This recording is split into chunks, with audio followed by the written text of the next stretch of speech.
ಅಭ್ಯರ್ಥಿಗಳಿಗೆ ಮತ್ತು ಈ ರೀತಿ ಆಸಕ್ತಿ ಉಳ್ಳವರಿಗೆ ಗ್ರಾಮ ಪಂಚಾಯತ್ ಸದಸ್ಯರಿಗೆ ಇದರ ಬಗ್ಗೆ ಇಲ್ಲಿ ಚರ್ಚೆ ಮಾಡುವಾಗ ಸ್ವಲ್ಪ ಅದರಿಗೆ ಮಾಹಿತಿ ಸಿಗಬೇಕು. ಸೊ ಏನಾದರೂ ಇಂಥ ಒಂದು ವಿಚಾರದಲ್ಲಿ ಪಬ್ಲಿಕ್ ಇಶ್ಯೂ ಸಂಬಂಧ ವಿಚಾರ ಸಂಬಂಧ ಯಾರಿಗೆ ಮಾತಾಡಬೇಕಾದಲ್ಲಿ ಒಂದಿಬ್ಬರಿಗೆ ಎದ್ದು ನಿಂತು ಚರ್ಚೆ ಮಾಡಿ ಮತ್ತೆ ಸೈಲೆಂಟ್ ಕೂತು ಮತ್ತೆ ಈ ಕಡೆ ಒಂದು ಕ್ಲಾರಿಟಿ ಮಾಡೋದು ವಿಚಾರ. ಯಾಕೆಂತ ಹೇಳಿದ್ರೆ ಸ್ವಲ್ಪ ಟೈಮ್ ಆದರೂ ಕೂಡ ಒಂದು ಪ್ರಯೋಜನ ಆಗಲಿ.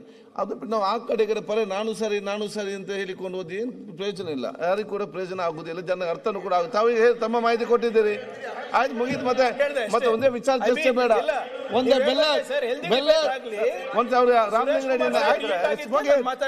ಬೆಲ್ಲದವರೇ ಸುರೇಶ್ ಕುಮಾರ್ ಅವರು ಹೇಳಿದ್ರೆ ಇಲ್ಲ, ನಾವೇನ್ ಬೆಲೆ ಜಾಸ್ತಿ ಮಾಡಿದೇವೋ ಅದನ್ನ ಹೇಳಿದ್ದಾರೆ, ಅದರಲ್ಲೇನು ಎರಡನೇ ಮಾತಿಲ್ಲ. ಆದ್ರೆ ಕೇಂದ್ರ ಸರ್ಕಾರ ಗಾಳಿ ಮತ್ತೆ ಬೆಳಕು ಎರಡಕ್ಕೆ ಬಿಟ್ಟು ಉಳಿದಿದ್ದಕ್ಕೆಲ್ಲ GST ಆಯ್ತಲ್ಲ. ನೆಕ್ಸ್ಟ್ ಸುರೇಶ್ ಒಂದ್ ಸೆಕೆಂಡ್ ಅಲ್ಲ, ನಾನು ಮತ್ತೆ ನೀವು ಮಾತಾಡಿ. ಸುರೇಶ್ ಬಗ್ಗೆ ಹೇಳ್ಬಿಡಿ ಮೈಕ್. ಕುಮಾರ್ ಅವ್ರದ್ದು ಮಾತೆಲ್ಲ ಒಪ್ಕೊಳ್ಳಲ್ಲ ಸಭಾಧ್ಯಕ್ಷರೇ. ಕೇಂದ್ರ ಸರ್ಕಾರ ಗ್ರೇಟು ಅಂತ ಹೇಳೋಣ, ನರೇಂದ್ರ ಮೋದಿ ಗ್ರೇಟು ಅಂತ ಹೇಳೋಣ, ಒಂದೇ ಒಂದು ಸಭಾಧ್ಯಕ್ಷರೇ ನಮಗೆ ಬರ್ಬೇಕಾಗಿದೆಯಲ್ಲ ಟ್ಯಾಕ್ಸಸ್, ಅವ್ರು ನಮ್ದು ಇಟ್ಕೊಂಡವ್ರಲ್ಲ, ಆ ಟ್ಯಾಕ್ಸ್ ದುಡ್ಡು ಕೊಡಕ್ಕೆ ಹೇಳಿ.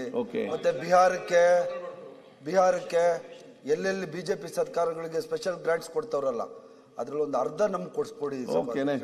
ಅದನ್ನ ಮಾಡಕ್ಕೆ ರಾಜ್ಯ ಸರ್ಕಾರ ಮಾಹಿತಿ ಕೊಟ್ಟಿದ್ರಿ, ಬಾಧ್ಯತೆ ಇಲ್ವಾ ಹೇಳೋಣ ಗ್ರೇಟ್ ಅಂತ ಚರ್ಚೆ ಬೇಡ, ಆಮೇಲೆ ಗ್ರೇಟ್ ಅಂತ ಹೇಳೋಣ,